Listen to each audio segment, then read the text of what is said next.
lands in her hair. And for the rest of the movie that she's in, her hair's all fucking matted and shit like that because it's got, it's got some bob in it. And when he sent that to the studio, they were just like, what the fuck are you doing? This is disgusting. No one will ever laugh at cum and hair jokes. There's Something About Mary was released in 1998. Just saying. And they built their entire marketing campaign around that scene too. So, I'm just saying. So what are we doing here? Yeah. So, also, as far as cut shit, the original opening to this flick was 30 minutes before they got to the fucking mall. There was a whole thing on a roof of the Governor's Ball, which is mentioned in the current cut of the movie, where T.S. is on the roof with Brandy, and they kind of have somewhat the same argument they do later on. Because if you watch the opening of the movie now, when you see Brandy and T.S., their hair looks a little different. They kind of look... Because that was shot way later on, because they had this whole scene. And the Governor's Ball was the thing that happened. It's a cool swooping crane shot, and all things that Kevin had no right doing. And what ended up happening is T.S. was in the, I guess, university's play of some kind of thing where he had a musket. And it got caught in Brandy's hair. And it looked like he was trying to shoot the governor. Mm-hmm. And she fell down, broke her collarbone. And Jared was the one that pulled her down, trying to save her, broke her collarbone. Nothing was going on, everything like that. So that's why Jared, like they mentioned, like everyone's pissed at Jared and why it's like we don't want the same kind of problems you had at the Governor's Ball. And then on top of that, there was another part where it leads into one line at the very end where Brody is going with T.S. to Brandy's to try so they could have another conversation, and the news vans are there, and then Brody walks up to them and is just like, what are you guys doing here, whatever, and they're like, oh, do you know this guy? And he goes, yeah, he's my neighbor, which is a callback in the film as well, which he's not their neighbor, he actually lives quite a ways away, and then they're just like, oh my god, we could put you on air, and you could talk about it, and he goes, on TV? Hell yes! And he starts making up shit about like how they're in a satanic cult and stuff like that. Stuff that I thought was kind of funny, but the studio, and this is the only right decision they ever made, it's called Mallrats. I want to take a little less than 30 minutes to get them in the mall. Yeah. Kind of right. But, so that's how that goes. That's about it. That is everything I have before the film. I will be, as my memory serves me, I'll be piping in every now and then on scenes that happen. When it gets jogged. Yeah. So we get to the movie proper. Excuse me. We start with the Cousin Walter story. One time my cousin Walter got his cat stuck in his ass. True story. It happened at our local mall. I can recite all these movies. So basically, Cousin Walter gets a cat stuck in his ass. And it all turns out that he's trying to get a gerbil out. I feel bad whenever we, like literally every time we do this show, I'm like, we're giving away the ending to everything in these movies. So then we tell people to go watch them. It's like, why? We just explained everything. Yeah, but the way these podcasts work, Steve, I don't know if you know this. Oh, please, explain podcasting to me. Well, here we go. Just take a seat. You're already sitting. Excellent. All right. Should I stand up and sit back down? Yes. Okay. Theater of the mind. Mm-hmm. You would assume to watch these movies. Yes. If you haven't seen them, watch them, and then come back and as we try to make the jokes. I don't like the idea of us telling them to go do something, because I know they're not coming back. Well, one can hope. You can Anyways, go, but you're not coming back. So there you go. Cousin Walter. Yep. Cat stuck in his ass story. That opens our film. It does. With shots of the mall, and there's like funny store names like Rug Munchers and all that. Mm-hmm. It's a rug store. Get it? These are the jokes. I mean, in all fairness, we're making fun of that, but I saw a Thai restaurant called Thai One On. So, people do this shit. So there you go. Puns, they're a thing. Mm-hmm. We get a dope comic opening with all the characters getting their own yeah, everyone's got their own comic book cover. I'm only laughing because if you listen to the commentary, Ben Affleck repeatedly keeps bringing up, he's like, of everything you made me do, I'm Butt-Man. No, back when Ben Affleck and Kevin Smith were friends. Yeah, right? Then we get to T.S. and Brandy. Brandy Sven, come on down. I'm taking your ass to Florida. Except he's not. Except he's not, because there was supposed to be... So her dad Mm-hmm. is doing a game show.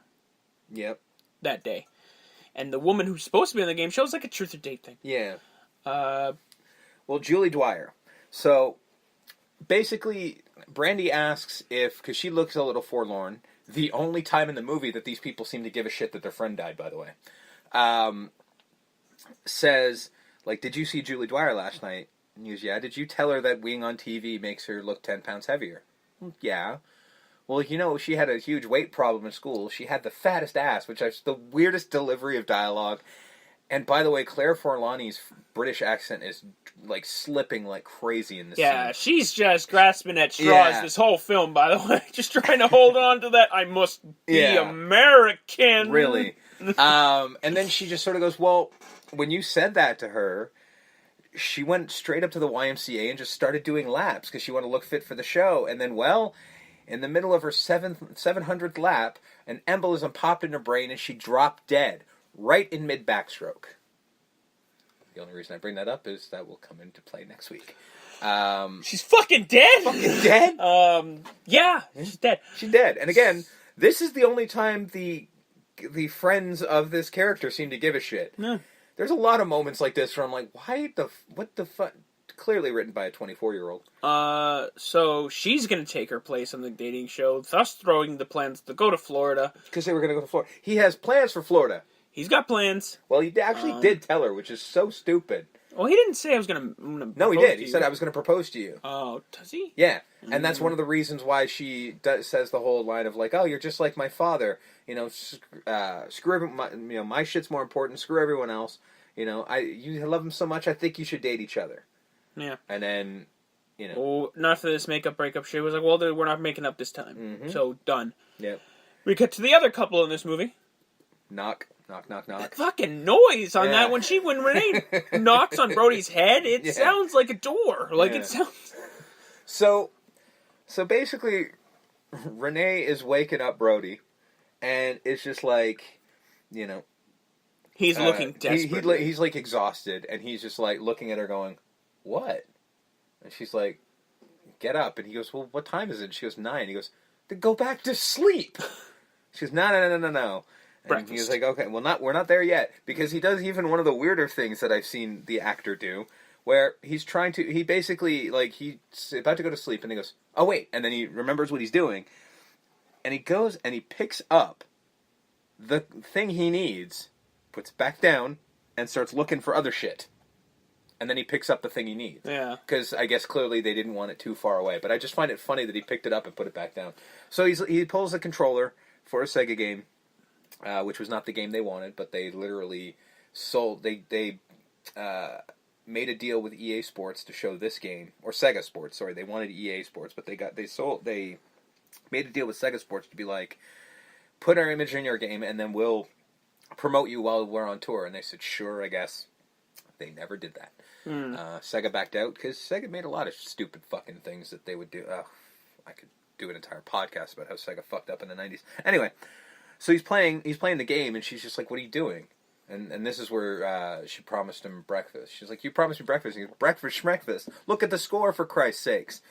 It's only in the middle of the second, and I'm already winning 12-2.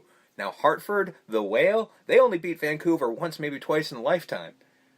Breakfast is come and go. Yeah. And she looks at him like, the fuck is wrong with you? Now, as the, I guess, resident game guy, mm-hmm. especially old school games, sure, he had that game on all night. Yeah. Is that safe? Is that okay? Well, Had the TV on, had the fucking Sega on, like literally all night. I don't know why he kept the TV on. That could literally, that could cause more problems than anything like that, because that's more likely to have a fire. The only other problem you would have is the AC adapter that would be plugged into the wall, because we didn't have like power bars or power strips, however you want to call them. We just had a little adapter. Surge protectors were not really a thing that people use, so they were just plugging them directly into the wall, and those bastards can get hot. So I can tell you that I've done it, but I would say if I was his age, there's no fucking way in hell I would do it. You can make I the would be afraid of argument it. that he's a burnout loser. Yes. So my guess is he started that game maybe at like 3 a.m. Then he went to sleep for like 3 hours, 4 hours. Then he woke up and he finished his game. Well, I mean, but that's the thing. Also, if you've ever played an old school video game hockey, one of those games only takes about 10 minutes. Yeah. Finish your fucking game. But whatever. Maybe he was really tired, and maybe the 2 that they scored pissed him off. So he's like, oh, I'm getting too tired. I'm letting them score. I gotta go to sleep. So she had enough of his shit. Yeah. Breaks up with him. And then breaks up with him again via a letter. Well, that's the weird thing.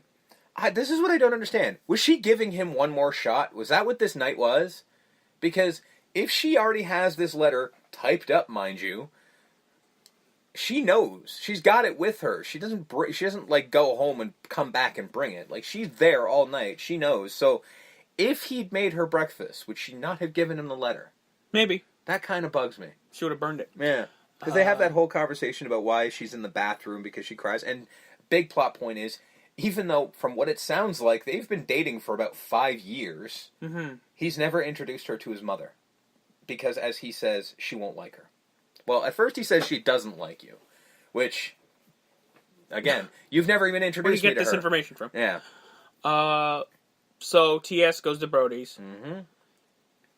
You're not allowed to touch the comics. Yeah, he's got the same usual vault rules apply. Touch not, lest ye be touched. And he calls him an anal retentive bastard. And then he's like, well, you wanted to be fucking... I wanted to teach you how to handle comics in the 6th grade, but oh no, you wanted to play Little League instead.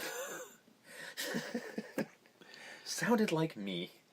So, shows him he framed it immediately. So I'm guessing she dips out and he immediately thinks it's hilarious? No, he's just like, well, fuck this bitch. I'm going to hang this up as a reminder never to fucking go anywhere near that whore again. And then this is when TS notices, I'm like, what the hell is he? Goes, like it? And I framed it right before he got here. He goes, oh my God, Brandy dumped you. Yeah. And then he's just like, wow, she calls you, she says, what's it called? Now I'm... Callow? No, I'm not getting to that yet. I was getting to the other one, because he has another fantastic joke in there where she's like, where he goes, she says you have no job prospects, no college ambition. Yeah, it also says I have no dick. Proving once and for all what women really look for. Which is that patented Jason Lee delivery. Which Kevin worked on him with him to get that delivery. Yeah. But then he's just like, oh, she calls you callow in here. You say that like it's bad. Well, it means frightened and weak-willed. Huh. Shit. This is the only part of the letter I thought was complimentary. I want to know what his definition of callow was, by the way. So they just go, we're going to the mall. Well, no, what happens is he's just like, oh, and then he's like, oh, I too am in the framing business. In the framing business, and he's like, holy shit, Brandy dumped you. Oh, yeah, the fart. Did you fart in front of her? He's like, did you ever fart in front of her? No. Why? Why do you ask? Well, I've never farted in front of Renee, not once. Last week I let one slip. Today she dumps me. Well, she's not the shallow type. She was going down on me at the time. What? Shut up. I was feeling very relaxed. And when I'm relaxed, I squirt. He's like, why are we trying to figure out the reason for our simultaneous double loss? Well, I think we nailed it in your case. I've seen this movie too much. Yeah, clearly. And he's like, oh, we gotta go to the fucking mall. No, he goes, he's like, well, I know what we should do. It's like ritual suicide. No, man, the fucking mall. I prefer ritual suicide. Which I'm on TS's side, by the way. I fucking hate malls. Which, ironically, I was a mall rat at 16. I think we all were. I grew out of that. I was a fucking mall rat, too. I grew out of that, though. Man, I still love the mall. I do not. I'm not to the Brody level of coming with my own cup. I love the smell of commerce in the morning. I do know where that came from, too. We'll get there. This is going to be a long episode. Shannon Hamilton literally runs into the film. Yes. Ben Affleck enters. Running into Brody, knocking his cup asunder. Asunder-ish.